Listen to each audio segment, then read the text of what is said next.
Hey gang, welcome back to another episode of the Helpful Home Inspector. Matt, your Helpful Home Inspector here, to give you a little bit of information today about outdated electrical systems.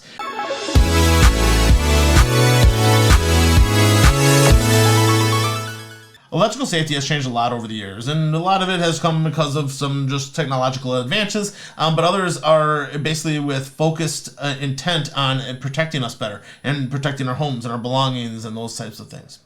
Generally, when it comes to knob and tube wiring and fuses, they were a good technology at the time. However, today, there's just a lot better options out there that are not only going to make your home safer, they're going to be easier to operate, they're going to be a little bit more tamper-proof, and they're just better systems overall.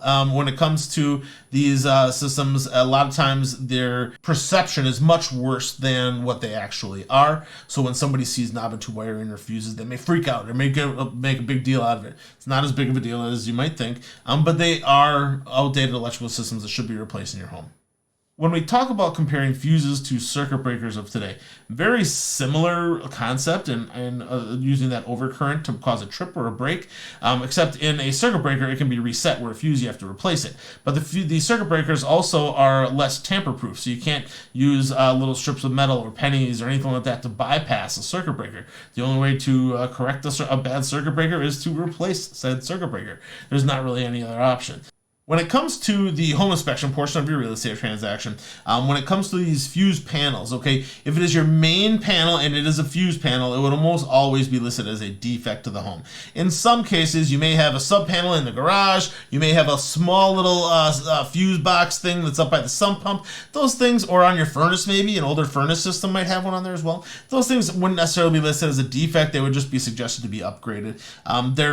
That's not your main electrical system, those are little sub panels and little sub junctions, but ultimately when it's your main panel, it should be listed as a defect because that electrical panel should be replaced immediately. Now, besides the inherent electrical hazard and fire risk that's associated with these panels that would render them obsolete and really should be replaced, also you have insurance companies that cause issues for homeowners as well when it comes to these fuse panel systems, because they know that the electrical hazard exists when these systems are present in a home. So insurance companies lots of times will charge you higher rates. Some companies won't insure the home until the electrical panel is replaced. I've heard all kinds of crazy stuff, but ultimately when you have a knob and tube situation or you have fuse panels in your home, both should be upgraded immediately. They're really unreliable electrical systems at this point, and they should be replaced. When it comes to talking about these defects, folks, always keep in mind there is no such thing as a perfect house. And if you try to chase it, it'd be the same as hunting for Bigfoot. We got to keep things real and understand that there's going to be things at the home that will require maintenance and upkeep. If you would like to learn more about how to take care of your home, search out the Helpful Home Inspector on all your social medias. And remember, the better you take care of your house, the better it will take care of you.